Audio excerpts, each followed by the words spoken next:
भाई इतका जबरदस्त प्रोजेक्ट मी आजपासून सुरू करतोय की फक्त 20 दिवसामध्ये मी तुम्हाला इंग्लिशमध्ये मास्टर करणार आहे. तुम्ही विचारसाल की सर हे असं कसं पॉसिबल आहे ना, 20 दिवसामध्ये तुम्ही आम्हाला इंग्लिशमध्ये कसं मास्टर करसाल. आता एक गोष्ट नीट आहे का, हा जो कोर्स मी 20 दिवसाचा तयार करतोय हा फक्त माझ्या प्राईम स्टुडंटसाठी आहे. स्टार्टिंगचे 4 व्हिडिओज मी याचे पब्लिक ठेवेल, पण त्याच्यानंतर का जर तुम्हाला ॲक्सेस पाहिजे असेल तर त्यासाठी तुम्हाला आमचं प्रीमियम सबस्क्रिप्शन घ्यावं लागेल, जे काहीतरी 100-200 रुपयाचं काहीतरी आहे. काही फरक पडत नाही. जर इतकी मोठी स्किल तुम्हाला इतक्या लवकर भेटते तर काही प्रॉब्लेम नाही आहे 15-15, 16-16 हजार रुपये खर्च करण्यासाठी. आता हा कोर्स कोणासाठी हे नीट लक्षात घ्या. ज्या लोकांना इंग्रजीचं थोडंफार नॉलेज आहे, इंग्रजी थोडंफार समजतं, पण त्यांना अजून परफेक्शन पाहिजे आहे, त्यांच्यासाठी मी हा कोर्स फक्त 20 दिवसामध्ये इंग्लिश बेसिक पासून ॲडव्हान्स आणणार आहे. पण ज्या लोकांना अजून चांगल्या प्रकारे शिकायचं आहे, बेसिक पासून शिकायचं आहे, सगळे कन्सेप्ट क्लिअर करायचे असेल, त्यासाठी अजून एक सगळ्यात जबरदस्त गोष्ट, आमचे ऑनलाईन क्लासेस आहेत. फक्त 2 महिन्यामध्ये आम्ही तुम्हाला बेसिक पासून ॲडव्हान्स इंग्रजी शिकवणार. लाईव्ह लेक्चर तुम्ही खाली बघू शकता. लाईव्ह लेक्चर, मोफत पुस्तकांचा ॲक्सेस आम्ही तुम्हाला देऊ, रेकॉर्डेड लेक्चर्स आम्ही तुम्हाला देऊ. पाहिजे तितकं तुम्ही रेकॉर्डेड लेक्चर्स आमचे बघू शकता. बेसिकपासून ॲडव्हान्सपर्यंत माझ्यासोबत इंटरॅक्शन सुद्धा तुमचं होईल. तर या सगळ्या गोष्टींसाठी तुम्हाला आमचे ऑनलाईन क्लासेस जॉईन करावे लागतील. त्याची सुद्धा प्राईस काहीच नाही आहे, खूप चिल्लर आहे भाई. ठीक आहे ना. तर पाहिजे असेल तुम्ही आम्हाला खाली नंबरवर मेसेज करू शकता. आता नीट लक्षात घ्या, तुमच्यासमोर खूप मार्केटमध्ये असे येतील की जे म्हणतील यार ग्रामरची काय गरज आहे इंग्लिश शिकण्यासाठी ना, you don't need to learn grammar. ऐका, इंग्लिश शिकायचं असेल किंवा कोणती अशी भाषा शिकायची असेल की जी आपली मदर टंग नाही आहे, की जिचं हॅमरिंग सारखं तुमच्या डोक्यावर होत नाही, त्यासाठी तुम्हाला ती लँग्वेज पहिल्यापासून बेसिक पासून शिकणं खूप जास्त इम्पॉर्टंट आहे. 1 मिनिट, माझा पेन कुठे गेला? I am not getting my pen. Yeah okay, got it. जर तुम्हाला पहिल्यापासून लँग्वेज शिकायची असेल तर तुम्हाला ती बेसिक पासून शिकणं खूप जास्त इम्पॉर्टंट आहे. मग तुम्ही काय करता? आता लँग्वेज कशी असते माहिती का? लँग्वेज ही असते ना भाई, ही इरॅशनल लँग्वेज आहे. इंग्लिश लँग्वेज ही इरॅशनल आहे. इंग्लिश लँग्वेजचे रूल सारखे बदलत असतात. इंग्लिश लँग्वेज ही बदलत असते. फॉर एक्झाम्पल तुम्हाला मी एक्झाम्पल देतो, जबरदस्त एक्झाम्पल. मला सांगा तुम्ही SCHEDULE याचं प्रोनाउन्सिएशन काय बॉस? प्रोनाउन्सिएशन काय? तुमच्यापैकी खूप जण म्हणतील याला स्केड्यूल म्हणतो आपण, स्केड्यूल म्हणतो. खूप जण म्हणतील शेड्यूल म्हणतो. आता मॉडर्न इंग्लिशमध्ये प्रोनाउन्सिएशन बदललेलं आहे. याला आपण पहिले शेड्यूल म्हणायचो, आता स्केड्यूल म्हणतो. ठीक आहे. EDUCATION. अजून एक एक्झाम्पल देतोय मी तुम्हाला. एक्झाम्पल आहे EDUCATION. याचं काय प्रोनाउन्सिएशन आहे मला सांगा? याला आपण एज्युकेशन म्हणायचो, बरोबर? पण आता मॉडर्न इंग्लिशमध्ये एज्युकेशन म्हणतात, एज्युकेशन, बरोबर की नाही? तर इंग्लिश लँग्वेज ही इरॅशनल लँग्वेज आहे. याचे रूल कधी सेम नसतात. पण जर तुमचे मुळं मजबूत असतील ना बॉस, मुळं एकदम खालून एकदम पक्का असेल ना, मग लँग्वेज पुढे किती चेंज हो तुम्हाला काही फरक पडणार नाही. त्याच्यामुळं खूप पहिल्यापासून चांगल्या पद्धतीनं इंग्लिश लँग्वेज शिका. आणि आजपासून आपण सुरू करत आहोत बेसिक पासून इंग्लिश फक्त 20 दिवसांमध्ये. तुम्ही आमचं सबस्क्रिप्शन घेऊन ठेवा, जेणेकरून आमचे तुम्ही पूर्ण 20च्या 20 व्हिडिओज जे तुम्ही आमचे बघू शकता. आणि एक्स्ट्रा आमचे जे बुक्स आहेत जे फक्त आमच्या प्राईम स्टुडंटसाठी आहेत, ते सुद्धा तुम्ही त्याचा ॲक्सेस इझिली अवेलेबल आहे. Okay, so let's start without any further do. अजूनपर्यंत आमच्या चॅनल सबस्क्राईब केलं नसेल तर लवकरात लवकर चॅनल सबस्क्राईब करा.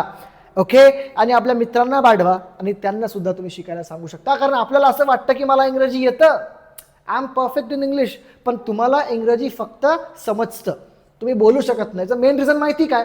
सी, इंग्लिश शिकायचं असेल ना तुम्हाला, किंवा कोणतीही तुमच्या लाईफमध्ये स्किल शिकायची असेल, त्यासाठी 3 P इम्पॉर्टंट असतात. 3 P कोणकोणते? सगळ्यात पहिले असतं प्रॅक्टिस, जी तुम्ही करत नाही. मला माहिती तुमच्यासोबत कोणी इंग्लिश बोलणार नाही आहे, तुम्हाला हे पण माहीत नाही प्रॅक्टिस कशी करायची. त्याच्यामुळे तुम्हाला एका चांगल्या गाईडची गरज आहे. Okay, am I getting you? ठीक आहे. तर चांगल्या गाईडची गरज आहे तुम्हाला. Practice is important. सेकंड आहे पेशन्स, की तुम्ही शिकले पण याचा अर्थ हा नाही की आता इंग्लिश काय येत नाही आहे यार, आम्हाला ग्रामर शिकलो पण आता इंग्लिशच येत नाही आहे, असं नाही करायचं कधीच. ठीक आहे. इंग्लिश जर तुम्हाला चांगली यायची असेल तर पेशंट ठेवणं खूप जास्त इम्पॉर्टंट. संयम ठेवा. माझं नाव सुद्धा संयमच आहे बाय द वे. संयम ठेवा, पेशन्स ठेवा तुमच्याकडे. आणि थर्ड आहे परसिव्हरन्स, चिकाटी, जिद्द, की मला शिकायचं म्हणजे शिकायचं आहे कुठल्याही हालतीमध्ये. ठीक आहे ना. आणि आजकाल सिच्युएशन इतकी टाईट आहे बॉस, की जर तुम्हाला इंग्लिश येत नसेल, जर तुम्हाला लँग्वेज येत नसेल, तर तुमच्याकडे मग स्कोप नाही आहे प्रगतीचा, डेव्हलपमेंटचा स्कोप नाही आहे. पण ज्याच्याकडे कम्युनिकेशन इम्पॉर्टंट आहे, अरे AI पूर्ण वाट लावतोय तुमची, मजाक नाही करत आहे. या AI मुळे आणि या सरकार जे एक्स्ट्रा टॅक्स लावत आहे ना कंपन्यांवर, त्याच्यामुळे कंपनी तुम्हाला सॅलरी हाईकच देत नाही. जर तुम्ही नॉर्मल असाल तर. आता TCSनं काहीतरी 40,000 लोकांना काढलं, ठीक आहे ना. मायक्रोसॉफ्टनं 20,000 लोकांना काढलं, ठीक आहे. गुगलनं काढलं. अरे खूप मोठमोठ्या कंपनीज काढतायत एम्प्लॉईजला जे ॲव्हरेज आहेत. तुम्हाला बियॉन्ड ॲव्हरेज व्हावं लागेल. तुम्हाला तुमच्याकडे ही स्किल असणं खूप जास्त इम्पॉर्टंट आहे, राईट. त्याच्यामुळे पहिल्यापासून इंग्रजी शिका. ज्यांचं इंग्रजी ऑलरेडी चांगलं आहे, ज्यांना फक्त थोड्या गायडन्सची गरज आहे, हे लक्षात घ्या. तुम्हाला असं वाटतं की आम्हाला इंग्रजी परफेक्ट येतं, पण नाही येत, तुम्ही चुकता. तुम्हाला हॅव, हॅज, हॅड किंवा समोरच्यानं तो एक प्रॉपर वर्ड काय यूज केला हे माहीत नाही. तुमची व्होकॅब्युलरी कमजोर आहे, तुमचे फ्रेजेस कमजोर आहे, तुम्हाला सेंटेन्स स्ट्रक्चर माहीत नाही. हे सगळं आपण या 20 दिवसामध्ये शिकणार आहोत. Okay, so let's start without any further ado. आणि आज आपण जे शिकणार आहोत इट इज व्हेरी इझी. आजचा आहे आपला पहिला दिवस. ओके, पहिला दिवस फ्री आहे, दुसरा दिवस फ्री आहे, तिसरा दिवस फ्री आहे, चौथा दिवस फ्री आहे. याच्यानंतर जर पुढचे तुम्हाला व्हिडिओ बघायचे असतील तर तुम्हाला प्राईम मेंबरशिप आमची घ्यावी लागेल. खूप काय, 200 रुपयाची प्राईम मेंबरशिप आहे, अजून काय पाहिजे तुम्हाला ना. ठीक आहे, so you just have to prime membership आमची तुम्हाला घ्यावी लागेल आणि मग पुढचे सगळे व्हिडिओ तुम्ही बघू शकता. ओके, चला तर आज आपण शिकणार आहोत पार्ट ऑफ स्पीचेस. खूप इम्पॉर्टंट लेसन, खूप महत्वाचा लेसन. मी का म्हणतो हे नीट लक्षात घ्या. कोणतीही लँग्वेज जर तुम्हाला शिकायची असेल ना, कोणतीही लँग्वेज, तर त्याचे काही वेगवेगळे पार्ट्स असतात. फॉर एक्झाम्पल, तुम्ही एका डॉक्टरकडे गेले, ओके, आणि त्या तुमचं डोकं दुखतं भयानक, ठीक आहे, आणि तुम्ही म्हटले का मला डॉक्टरकडे जायचं यार, मी काय करू. मग तुम्ही काय केलं, एका डॉक्टरला चूज केलं, त्या डॉक्टरकडे गेले. पण नंतर तुम्हाला माहीत पडलं की यार या डॉक्टरला काही माहीतच नाही माझ्या पार्ट्सबद्दल, याला डोक्याबद्दल काही माहीतच नाही आहे यार. तुम्ही करसाल का ट्रीटमेंट त्याच्याकडून? नाही. तुम्ही एका फ्लाईटचं तिकीट बुक केलं आणि फ्लाईटचं तिकीट बुक केल्यानंतर तुम्हाला हे कळतं की पायलटला प्लेनच उडवता येत नाही, पायलटला प्लेनच्या बटनांबद्दलच माहीत नाही. मला सांगा, तुम्ही त्या फ्लाईटमध्ये बससाल का? नाही बसणार ना, ऑब्व्हियसली. तुम्हाला कोणतीही लँग्वेज शिकायची असेल तर त्या लँग्वेजचे पार्ट्स असतात. तुम्हाला जर का कोणत्याही लँग्वेजला मास्टरी करायचं असेल तर त्या लँग्वेजचे वेगवेगळे पार्ट्स असतात. जोपर्यंत तुम्ही त्या लँग्वेजच्या पार्टला मास्टरी करत नाहीत, समजत नाही, तोपर्यंत you are not going to speak English. आणि त्यालाच, त्या लँग्वेजच्या पार्टलाच आपण पार्ट ऑफ स्पीच म्हणतो. आता एक्झाम्पल देतो. उदाहरणार्थ तुम्हाला मी मराठीमध्ये म्हटलं की मी जेवण करतो. काय म्हटलं? मी जेवण करतो. सिंपल आहे भाई, काय टेन्शन आहे ना. मी जेवण करतो. आता मी हे काहीतरी वेगळं आहे, जेवण हे काहीतरी वेगळं आहे, ही ऍक्शन आहे, आणि करतो ही सुद्धा एक वेगळी ऍक्शन. ठीक आहे. ती मला बोलली, ती हे काहीतरी वेगळं आहे, मला हे काहीतरी वेगळं आहे, आणि बोलली हे काहीतरी वेगळं आहे. सो हे भाषेचे पार्ट्स आहेत. जोपर्यंत भाषेचे पार्ट्स तुम्हाला माहीत पडणार नाही तोपर्यंत तुम्ही इंग्लिश शिकणार नाही. ओके, त्याच्यामुळे आपण पहिल्या डे मध्ये याच्यामध्ये आपण पार्ट ऑफ स्पीच जे आहे आपण शिकत आहोत. आता नीट लक्षात घ्या कोणकोणते पार्ट ऑफ स्पीच असतात भाई. खूप सिंपल आहे. इंग्लिश लँग्वेजमध्ये ना 8 पार्ट ऑफ स्पीच असतात. किती? 8 पार्ट ऑफ स्पीच असतात. हे समजणं इम्पॉर्टंट आहे, लक्षात घ्या. ठीक आहे, तुम्हाला हे समजलं पार्ट ऑफ स्पीच कशाला म्हणतात, की पार्ट ऑफ स्पीच म्हणजे वाक्यातील शब्दांचे वर्गीकरण. की उदाहरणार्थ मी तुम्हाला म्हटलं शी इज गोईंग, तर she is something different, is something different, आणि गोईंग इज समथिंग डिफरंट. हे तुमच्या सेंटेन्सला आपण वेगवेगळ्या पार्टमध्ये वर्गीकरण केलं, बरोबर की नाही.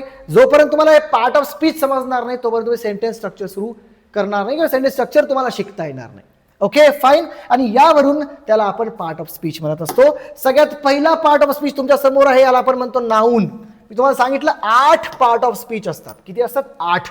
आता एकेकाला, प्रत्येकाला आपण जे आहे आपल्या लेक्चरमध्ये नीट समजून घेऊया. ओके ओके, सगळ्यात पहिला आहे तुमचा नाऊन. नाऊन म्हणजे काय? नाऊन म्हणजे असतं नाव. या जगामध्ये तुम्ही तुमच्या आजूबाजूला नजर फिरवा यार, एकदा इकडे तिकडे बघा, बघा इकडे तिकडे, तुम्हाला काय दिसतं? तुम्हाला वेगवेगळे ऑब्जेक्ट्स दिसतील, वेगवेगळे नावं दिसतील, राईट, बरोबर ना. उदाहरणार्थ हे काय, याला पेन म्हणतो, याला हँड म्हणतो, याला फोरहेड म्हणतो, याला फेस म्हणतो, याला मोबाईल म्हणतो, ठीक आहे, याला ट्रायपॉड म्हणतो, त्याला लाईट म्हणतो, त्याला रोड म्हणतो, त्याला अंकल म्हणतो, त्याला आंटी म्हणतो, त्याला बॉय म्हणतो, त्याला गर्ल म्हणतो. प्रत्येक ऑब्जेक्टला काही ना काहीतरी नाव आहे आणि या नावालाच आपण बेसिकली नाऊन म्हणून देतो. संज्ञा, ज्याला मराठीमध्ये आपण संज्ञा म्हणतो. आम सॉरी, तुम्हाला आजूबाजूला आवाज येत असेल ना, इग्नोर करा यार, राईट, ठीक आहे. सो प्रत्येक ऑब्जेक्टला इमॅजिनरी, नॉन इमॅजिनरी, त्याला काही ना काहीतरी नाव दिलेलं आहे, त्याला आपण म्हणतो नाऊन. ठीक आहे. बघा काय, name of the person, place, thing or idea. Name of the person, एका माणसाचं नाव सुनील, विकास, ओके, अक्षय. अक्षय तर कॉमन नाव आहे, माहिती का, भयानक कॉमन नाव आहे. सगळ्यांचं नाव, 50% लोकांचं नाव अक्षय असतं. माझ्या 8 मित्रांचं नाव अक्षय आहे. ठीक आहे ना, अक्षय, सुनील, ठीक आहे, अशी जे नावं असतात ठीक आहे, याला आपण म्हणतो पर्सनचं नाव. ठीक आहे, प्लेस झाली भाई, माउंट एव्हरेस्ट झालं, चायना झालं, अमेरिका झालं, इंडिया झालं, ओके, MGM कॉलेज झालं, मी संभाजीनगरमध्ये राहतो, संभाजीनगरमध्ये माझी अकॅडमी MGM, इन्स्पायरिंग अकॅडमी झालं, ओके, बामू झालं, बाबासाहेब युनिव्हर्सिटी झालं, बाबासाहेब आंबेडकर युनिव्हर्सिटी झालं. ठीक आहे, कोणतीही प्लेस जागा ती झाली. त्याच्यानंतर थिंग म्हणजे वस्तू, पेन पेन्सिल, तुमच्या आजूबाजूला जे काही वस्तू आहेत थिंग. आणि त्याच्यानंतर आयडिया, एक कोणती आयडिया. ठीक आहे, त्याला आपण म्हणत असतो noun. Okay, for example dog, कुत्रा, प्राण्याचं नाव झालं, इंडिया हे लोकेशनचं नाव झालं. हॅपीनेस म्हणजे आनंदी असणे, तर आनंद हा सुद्धा एका भावनेचं नाव आहे, फिलिंगचं नाव आहे, त्याला सुद्धा आपण नाऊन म्हणतो. समजलं तुम्हाला? नाऊन समजलं? हे नाऊन आहे. आता या नाऊनला आपण डीप मध्ये जास्त जाणार नाहीये, कारण तुम्हाला वरून वरून पोहायचं आहे. फक्त जास्त डीपमध्ये जासाल तर मग ते कन्फ्युज होऊन जासाल. सध्या फक्त वरून वरून नॉलेज घ्या. ठीक आहे, जेव्हा जसं जसं आपण पुढे जाऊ तसं तसं आपण अजून ॲडव्हान्समध्ये डीपमध्ये जात जाऊ. ओके, नाऊन समजलं. सेकंड आहे तुमचा तुम्ही एक्झाम्पल दिलं बघा, Riya is reading a book. Riya पुस्तक वाचत आहे. याच्यामध्ये नाव काय? हे भाई रिया, ही आपली रिया बाई. तर रिया हे झालं तुमचं नाऊन. अजून द डॉग इज बार्किंग, कुत्रा भुंकत आहे. कोण भुंकताय? कुत्रा. कुत्रा झालं तुमचं noun. India is a beautiful country, की भारत खूप सुंदर देश आहे. कोणता देश? नाव काय? भारत आहे याच्यामध्ये. सो हे सगळे झाले तुमच्या सेंटेन्स मधले नाव. समजलं? नेक्स्ट बघा भाई काय आहे, दुसरा पार्ट आहे, दुसरा पार्ट ऑफ स्पीच आहे तुमचा प्रोनाऊन. प्रोनाऊन म्हणजे काय? तर नावाच्या ऐवजी वापरला जाणारा शब्द. उदाहरणार्थ मी तुम्हाला तुम्ही आता मग तुम्हाला म्हणायचं की आम्ही संयम सरांकडून इंग्लिश शिकत आहे. संयम सर खूप छान शिकवतात. संयम सर ग्रामर घेत आहेत. संयम सर बेसिक पासून शिकवतात. अरे संयम सर तुम्ही नाही सारखं नाव घेऊ शकत प्रत्येक पॅराग्राफमध्ये ना. तुम्हाला संयम सरच्या ऐवजी काही ना काहीतरी अल्टरनेटिव्ह वर्ड घ्यावा लागतो. मग तुम्ही घेतात ते. संयम सरकडून आम्ही क्लास करत आहेत, ते आम्हाला इंग्रजी शिकवत आहेत, ते खूप छान शिकवतात, त्यांनी बेसिक पासून ॲडव्हान्स कोर्स तयार केलेला आहे. समजलं? तर संयम सरला रिप्लेस कुणी केला? ते या वर्डनं केलं. तर नावाच्या ऐवजी उदाहरणार्थ विशाल हुशार विद्यार्थी आहे, विशाल रोज क्लासला जातो, विशाल असं करतो, विशाल तुम्ही नाही घेऊ शकत, पण विशालच्या ऐवजी तुम्ही काय घेता? तो घेता. समजलं? मग तो याला काय म्हणतो? तो हे झालं तुमचं प्रोनाऊन.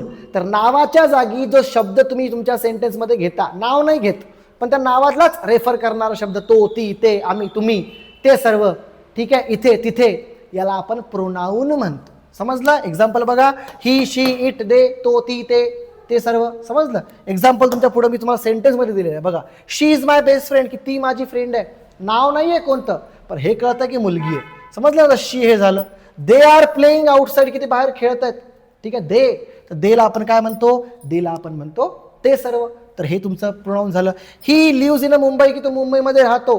कोण राहतो? तो राहतो. नाव आहे का कोणतं? नाही, पण त्या नावाच्या ऐवजी तुम्ही ही यूज केलं. ठीक आहे, तो, ती, ते याला यूज केलं. ते हे तुमचं झालं प्रोनाऊन. आयो प्रोनाऊन समजलं तुम्हाला? ओके, चलो भाई आगे चलते हैं, फिर काही टेन्शन लेने की जरूरत नाही आहे. थर्ड आहे आपलं व्हर्ब. व्हर्ब म्हणजे काय? व्हर्ब म्हणजे ऍक्शन. तुम्ही तुमच्या लाईफमध्ये ना किंवा तुमच्या डेली कन्व्हर्सेशनमध्ये खूप प्रकारचे व्हर्ब्स बोलता. व्हर्ब म्हणजे काय? क्रिया. व्हर्ब म्हणजे काय? क्रिया. उदाहरणार्थ मी जेवण करतो, काय क्रिया आहे? जेवायची क्रिया. आम्ही इंग्लिशचे व्हिडिओ बघत आहोत, काय ऍक्शन आहे? व्हिडिओ बघायची ऍक्शन आहे, बघणे. ओके, संयम सर शिकवत आहेत, काय ऍक्शन आहे? शिकवण्याची ऍक्शन आहे. समजलं या ठिकाणी? सो प्रत्येक ऍक्शन, प्रत्येक सेंटेन्समध्ये काही ना काहीतरी ऍक्शन असते आणि त्याला आपण व्हर्ब म्हणत असतो. आता या व्हर्बचे टाईप कोणकोणते आहेत? हेल्पिंग वर्ब म्हणजे काय? ऑक्झिलरी वर्ब काय असतं, किंवा मोडाल्स काय असतं, ठीक आहे, मेन वर्ब काय असतं, हे सगळं आपण शिकूया इन फ्युचर. पहिले नॉर्मल वरून poha, as I told you. ठीक आहे, तर action or a state of being, किंवा ॲक्शन असणं, ठीक आहे, क्रिया असणं. उदाहरणार्थ रन म्हणजे पळणे, हे ॲक्शन आहे. ईट म्हणजे खाणे, हे ॲक्शन आहे. आणि इज म्हणजे असणे. सो इट्स अ बीइंग, याला आपण ऑक्झिलरी वर्ब म्हणतोय. आपण पुढे शिकूया. ठीक आहे, क्रिया समजलं. उदाहरणार्थ birds fly in the sky, याच्यामध्ये नाऊन सांगा काय झालं? नाऊन झालं बर्ड्स, पक्षी, हे नाऊन झालं. क्रिया काय? फ्लाय. फ्लाय म्हणजे उडणे, पक्षी आकाशामध्ये उडतात, उडण्याला आपण फ्लाय म्हणतो. Children play in the park, की मुलं पार्कमध्ये खेळतात, खेळण्याला काय म्हणतो? प्ले म्हणतो. या ठिकाणी ऍक्शन तुमची प्ले आहे. I eat breakfast every day in the morning, भाई मी रोज सकाळी ब्रेकफास्ट करतो, खातो. खाण्याची ऍक्शन आहे, खाण्याला आपण म्हणतो ईट. समजलं? तर अशा प्रकारे या ठिकाणी जे आहे आपण थर्ड पार्ट ऑफ स्पीच शिकला, विच इज काय आहे तुमचा third part of speech? Third part of speech आहे तुमचा वर्ब. ठीक है, चलो भाई आगे चलते हैं. अपना है ऍडजेक्टिव्ह. ऍडजेक्टिव्ह म्हणजे काय की नावाबद्दल किंवा सर्वनावाबद्दल विशेष माहिती सांगणारा शब्द. उदाहरणार्थ मी तुम्हाला म्हटलं की यार संयम सर छान शिकवतात. संयम सर छान शिकवतात. संयम सर तर तुमचं नाऊन झालं बरोबर. पण संयम सरांबद्दल एक्स्ट्रा माहिती देणारा शब्द कोण? संयम सर कसं शिकवतात? तर संयम सर छान शिकवतात. तर छान हा जो वर्ड आहे ना याला आपण ऍडजेक्टिव्ह म्हणतो. Am I clear? समजलं? उदाहरणार्थ ती खूप सुंदर आहे यार, ती खूप जास्त सुंदर आहे. मग तिच्याबद्दल एक्स्ट्रा माहिती कोणी दिली? सुंदर या शब्द. ती कशी आहे? ती सुंदर आहे. मग सुंदर या ठिकाणी तुमचा काय झालं? ऍडजेक्टिव्ह. ऍडजेक्टिव्ह म्हणजे विशेषण. जर तुम्ही नोट्स काढत असाल तर नोट्स काढून घ्या. ठीक आहे. विशेष. ऍडजेक्टिव्ह म्हणजे विशेषण, विशेष सांगणार. एखाद्या नाउन बद्दल किंवा प्रोनाउन बद्दल विशेष सांगणारा शब्द त्याला आपण विशेषण असं म्हणतो. Am I clear? समजलंय? एक्झाम्पल बघा, बिग. यार तो हत्ती खूप बिग आहे यार. द एलिफंट इज काय झालं? आय डोंट नो मला. ओके, मला काहीतरी चावलं हातमध्ये. कुठून गेला असेल ना किडा तो. ठीक आहे. Okay, big. यार एलिफंट इज सो बिग. यार हत्ती खूप जास्त. हत्ती कसा आहे? हत्ती मोठा आहे. मग मोठा इज अ युअर ऍडजेक्टिव्ह. ठीक आहे. रेड. माझ्याकडे लाल पेन आहे. त्या पेनाबद्दल, त्या नाऊन बद्दल एक्स्ट्रा माहिती कोणी सांगितली? लाल शब्दानं सांगितली. लाल हा तुमचा नाऊन सुद्धा आहे, पण तो ज्या प्रकारे तुमच्या सेंटेन्समध्ये ठेवला गेलाय ना त्या ठिकाणी त्याच्यावरून समजतं की तो ऍडजेक्टिव्ह आहे का नाऊन आहे. मग लाल पेन म्हटलं तर लाल हे तुमचं ऍडजेक्टिव्ह झालं. समजलं? त्याच्यानंतर ब्युटिफुल. ती खूप सुंदर आहे. ती कशी आहे? ती सुंदर आहे. ब्युटिफुल हे तुमचं झालं ऍडजेक्टिव्ह. समजलं? एक्झाम्पल बघा पुढे की शी हॅज अ ब्युटिफुल स्माइल. तिची स्माइल खूप सुंदर आहे यार. तिची स्माइल खूप सुंदर आहे. मग तिची स्माइल याच्याबद्दल एक्स्ट्रा माहिती कोणी सांगितली? तिच्याबद्दल कोणी सांगितली एक्स्ट्रा माहिती? ब्युटिफुल शब्दाने सांगितली. It is a cold day, की आज खूप थंड दिवस आहे. आजचा दिवस कसा आहे? थंड. थंडला आपण म्हणतो adjective. He bought a big car, की त्यानं काय केलं? खूप मोठी कार विकत घेतली. बॉट. मग त्याला कशी कार विकत घेतली? मोठी. बिग. तर बिग हे झालं तुमचं adjective. Do you understanding guys? Let me be very clear.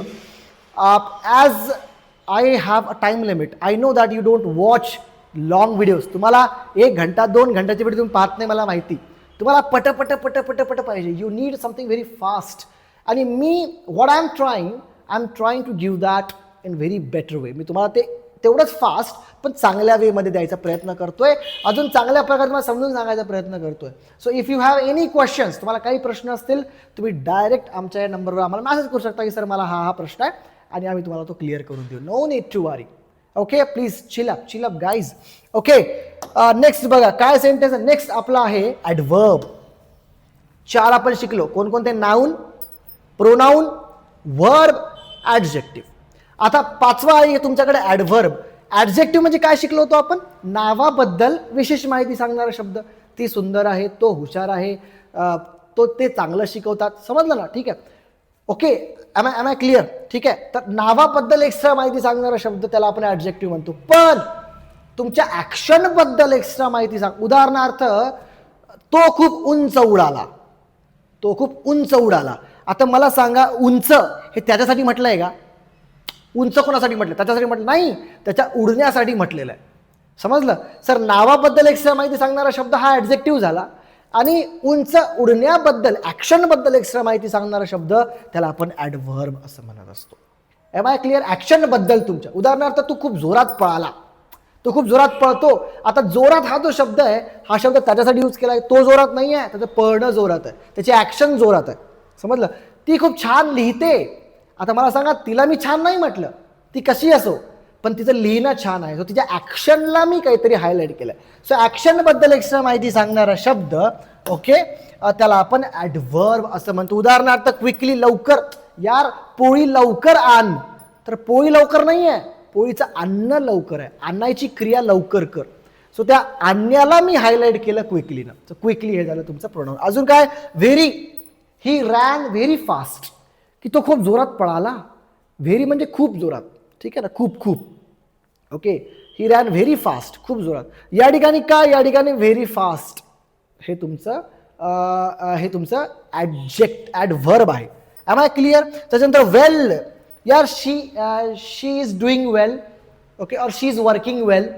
She is well म्हटलं तर वेल या ठिकाणी ऍडजेक्टिव्ह होईल, पण शी इज वर्किंग वेल, ती काम छान करत आहे, ती कशी असो तिचं काम छान आहे, मग तिच्या कामाला, काम करण्याला मी हायलाईट करतो, ऍक्शनला हायलाईट करतो, त्याच्यामुळे वेल हे या ठिकाणी ॲडव्हर्ब झालं. एक्झाम्पल बघा, शी स्पीक्स स्लोली, ती खूप हळू बोलते, तर ती स्लोली नाही आहे, तिचं बोलणं स्लोली आहे बॉस. M I clear? तिचं बोलणं स्लोली आहे. अजून ही रन्स फास्ट, की तो जोरात पळतो,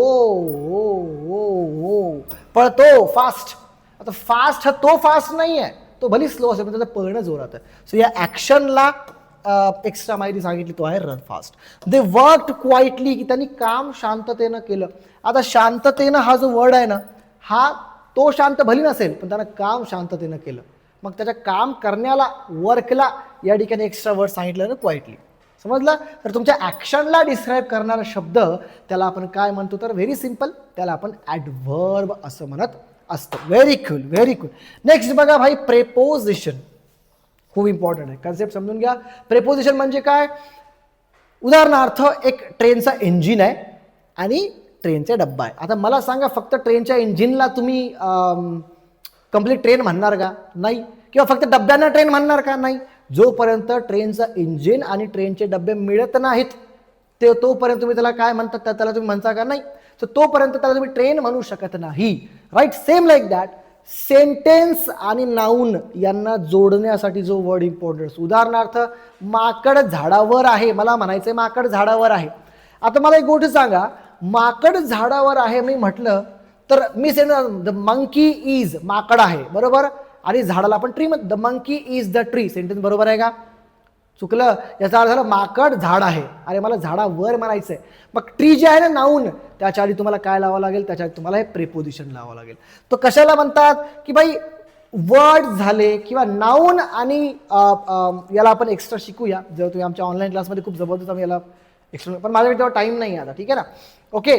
सो प्रेपोजिशन म्हणजे काय, की सेंटेन्सला आणि नाऊनला जोडणारा जो शब्द आहे त्याला आपण काय म्हणतो, तर त्याला आपण म्हणतो भाई, काय म्हणतो त्याला आपण म्हणतो ओके. उदाहरणार्थ, माकड झाडावर आहे, तर झाडावर, वर हा शब्द तुमचा झाला प्रेपोजिशन. ऑन द ट्री लावणार तुम्ही, ठीक आहे. मी तुम्हाला म्हटलं की ती झाडावर, सॉरी, मासे पाण्यामध्ये असतात, मासे पाण्यामध्ये. आता मला सांगा, मासे, द फिशेस आर, तुमचं वाक्य पूर्ण झालं ते सेंटेन्स, आणि वॉटर म्हणजे पाणी, पाण्यामध्ये म्हणायचं असेल तर त्या ठिकाणी तुम्हाला वॉटरच्या आधी इन लावावं लागेल.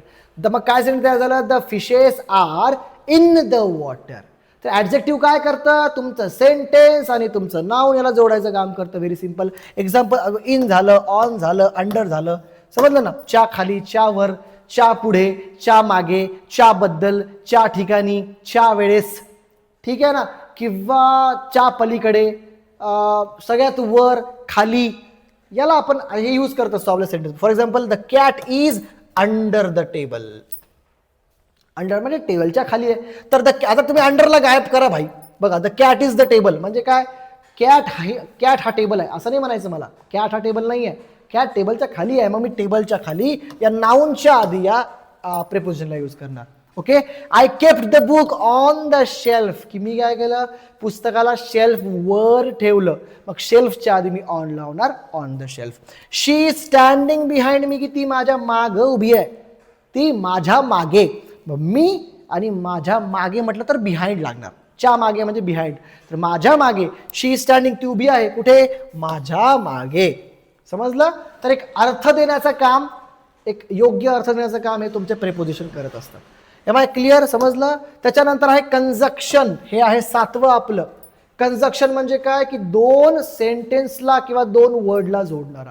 उदाहरणार्थ, मी तुम्हाला म्हटलं की विशाल हुशार आहे आणि तो सुंदर सुद्धा आहे, हँडसम सुद्धा आहे. विशाल सुंदर आहे हे वेगळं सेंटेन्स झालं, आणि तो सुंदर सुद्धा आहे किंवा तो हँडसम आहे. विशाल हुशार आहे आणि तो सुंदर आहे, या दोघांना मी आणि शब्दानं जोडलं, ठीक आहे. उदाहरणार्थ, तो आणि ती, ही अँड शी, तर दोन शब्दांना प्रेपोजिशन आणि कंजक्शन दोन्ही वेगवेगळे येतात.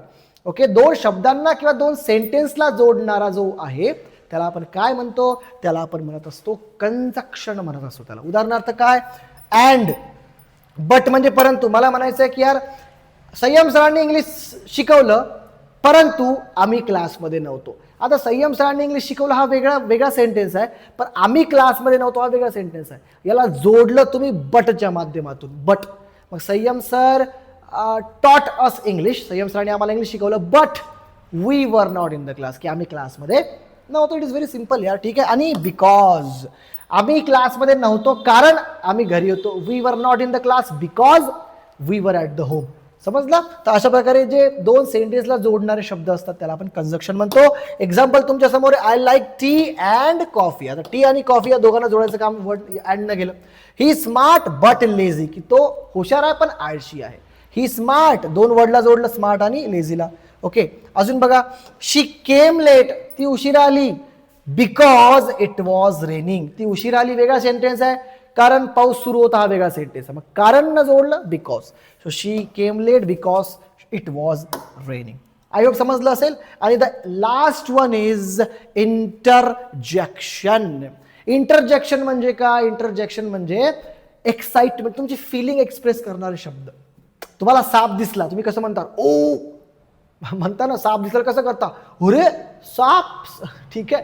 तर तुमच्या तोंडातून एक उच्चार, वेगळा शब्द निघतो, त्याला आपण काय म्हणतो? त्याला आपण म्हणतो तुमच्या भावना व्यक्त करणारे शब्द. म्हणतो ना बाई, आपल्या बाया म्हणतात अगं बाई, म्हणतात ना अगं बाई काय आहे. सो अगं बाई हे तुमचं झालं एक उद्गार. अगं बाईचा काही वेगळा शब्द नाही आहे, तुम्ही कोणत्या बाईला आवाज देत नाही आहात, ठीक आहे ना. पण त्या अगं बाईच्या माध्यमातून तुम्ही शॉक्ड आहात हे कळतंय, त्याला आपण इंटरजेक्शन म्हणतो. तुमची भावना व्यक्त होते. उदाहरणार्थ, अरे यार, अरे यार. आता यार म्हणजे काय? काही स्पेसिफिक वर्ड आहे का? अरे, अरेचा काय वर्ड? अरे म्हणजे काय सांगा बरं मला, तुम्ही सांगा कमेंटमध्ये सांगा. अरेचा काय वर्ड? अरेचा काही शब्द नाही आहे, पण अरे यार म्हणजे काय? काहीतरी चुकीचं झालं. सो तुम्ही तुमच्या फिलिंग्स एक्सप्रेस करणारे शब्द असतात. बाबो म्हणतो ना, बाबो. आता बाबोचा काही स्पेशल अर्थ आहे का? बाबो म्हणजे काय? बाबू म्हणजे काहीतरी आहे का स्पेशल? नाही, बाबूचा काही अर्थ नाही आहे. पण बाबो म्हटलं तर तुम्ही शॉक्ड आहात हे कळतं, राईट ना. त्याच्यामुळे त्याला आपण इंटरजेक्शन म्हणतो, की असे शब्द ज्याच्या माध्यमातून, ज्याचा काही स्पेसिफिक अर्थ नसतो, पण ज्याच्या माध्यमातून तुम्ही तुमच्या फिलिंग एक्सप्रेस करता. I my clear? समजणं खूप सिम्पल आहे, बरोबर. ओके, तर अशा प्रकारे आता मी एक्झाम्पल तुमच्यासमोर बघा. वाव, यू लुक अमेझिंग, की वाव. आता वाव म्हणजे काय? काही आहे का अर्थ? वाव, वाव म्हणजे काही अर्थ आहे का? नाही. पण वाव म्हणजे तुम्ही शॉक्ड आहात, तुम्ही खूप आनंदी आहात. वाव, तुम्ही अमेझड आहात. So wow, you look beautiful. Oh, oh oh, you forget my keys. अरे यार, ओह तू माझे की, म्हणजे फ्रस्ट्रेटेड, टेन्शनमध्ये आहात. Hari, hurray, hurray, yes, hurray. आता हुर्रेचा काय अर्थ आहे ना, बरोबर. तर तुम्ही एक्साइटेड आहेत हे कळते या हुर्रे वर्ड. तुमच्या फिलिंग एक्सप्रेस करायचं काम कोण करतं? तर हे तुमचे कंजक्शन करत असतात. अशा प्रकारे आपण जे आहे या ठिकाणी पार्ट ऑफ स्पीच शिकलो.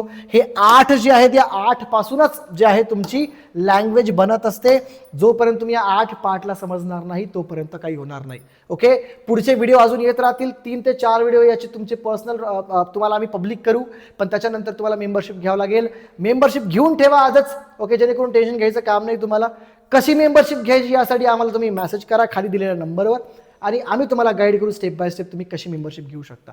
अजून खूप आमच्या मेंबरसाठी खूप जबरदस्त त्यांच्या स्किलला इन्क्रीज करणाऱ्या गोष्टी आम्ही आणत आहोत. So you can messages. Online offline class लावायचा असेल, संभाजीनगरमध्ये राहत आहे, ऑफलाईन क्लास लावायचा, ऑफलाईन क्लासमध्ये या. ऑनलाईन क्लास लावायचा आहे, ऑनलाईन क्लास सुद्धा आमच्याकडे अवेलेबल. दर 15-15 दिवसांना आमच्या बॅचेस सुरू असतात. सो मॅसेज करा आणि लगेच ॲडमिशन करून घेत जा, कारण आमच्या बॅचेस फुल होऊन जातात बॉस. मग आमच्याकडे ऑप्शन नसतो यार तुम्हाला नाही म्हणल्याशिवाय. सो लगेच ॲडमिशन घेऊन टाकायचं, ठीक आहे. Thank you so much for watching this video. Subscribe my channel if you haven't subscribed and keep the name in your mind. Sayyam sir. फिर मिलते हैं अगले वीडियो में. Thank you so much.